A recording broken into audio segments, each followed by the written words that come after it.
আসসালামু আলাইকুম, আপনাদের সাথে আছে আমি ফায়াজ রহমান। আজকের লেকচারে আমরা ইফ এলস এর কিছু প্রবলেম সলভিং সম্পর্কে দেখব। চলুন শুরু করা যাক। আমরা যদি এখানে লক্ষ্য করি তাহলে দেখতে পাচ্ছি প্রথম প্রশ্নের মধ্যে দেওয়া আছে ইভেন বা অড নাম্বার বের করার জন্য।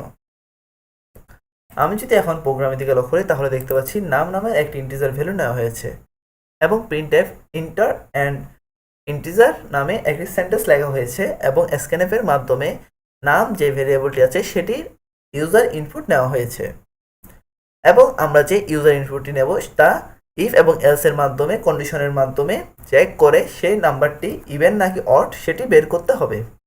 আমরা যদি প্রথম কন্ডিশনের দিকে লক্ষ্য করি তাহলে এখানে দেখতে পাচ্ছি ইফ এর মধ্যে কন্ডিশন আছে নাম মডুলাস 2 ইকুয়াল 0। আমরা যখন দুটি ইকুয়াল চিহ্ন দেব তাহলে সেটি ইকুয়াল বোঝাবে সি প্রোগ্রামিং এর ক্ষেত্রে। এখানে সত্যটিতে বলা হয়েছে যদি নাম যে ভেরিয়েবলটির থাকবে তাকে আমরা যদি 2 দিয়ে ভাগ করার ফল যদি আমাদের বাক্সের যদি 0 হয় তাহলে আমাদের সেই সংখ্যাটি হবে ইভেন সংখ্যা, অন্যথায় সেই সংখ্যাটি হবে অড সংখ্যা। তার মানে হলো আমরা যেই সংখ্যাটি আমরা ইনপুট নেব এখানে সেই সংখ্যাটিকে আমরা যদি 2 দিয়ে ভাগ করার পর যদি ভাগশেষ যদি 0 থাকে তাহলে আমাদের সংখ্যাটি হবে ইভেন সংখ্যা, অন্যথায় আমাদের সংখ্যাটি হবে অড সংখ্যা। এভাবে আমরা মূলত অড এবং ইভেন সংখ্যা নির্ণয় করতে পারি। আমরা যদি এখন রান করে দেখি তাহলে এখানে দেখতে পাচ্ছি একটি নাম্বার ইনপুট নিতে বলছে।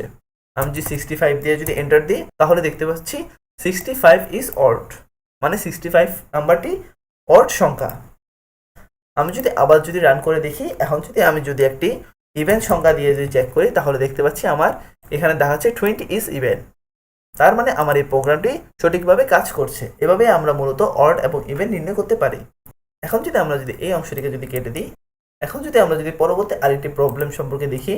এখানের মধ্যে বলা হয়েছে 3টি নাম্বারের মধ্যে কোন নাম্বারটি লার্জেস্ট সেটি বের করার জন্য।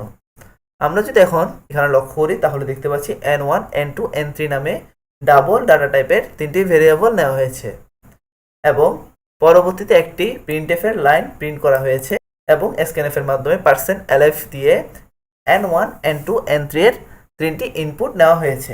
এখানে elif দেওয়ার কারণ হলো যেহেতু আমাদের এখানে ডাটা টাইপ ডাবল সেহেতু আমাদের এখানে % for elif নিতে হবে। যদি আমাদের এখানে ডাটা টাইপ ফ্লোট হতো তাহলে এখানে আমাদের %f নিলেই হতো।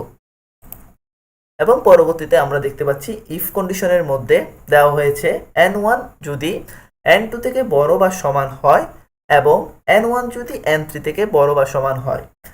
এখানে আমরা যে n চিহ্ন দেখতে পাচ্ছি দুটি, এটি মূলত এবং বোঝায়। যদি আমরা দুটি n চিহ্ন একসাথে ব্যবহার করি তাহলে সেটি মূলত এবং বোঝায়। এই কন্ডিশনটি যদি ফুলফিল করে তাহলে প্রিন্ট করবে এই লেখাটি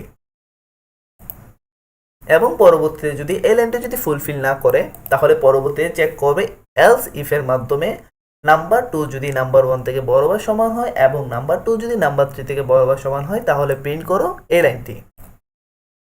যদি এই লাইনও ফুলফিল না করে তাহলে সরাসরি এই লাইনটি প্রিন্ট করবে।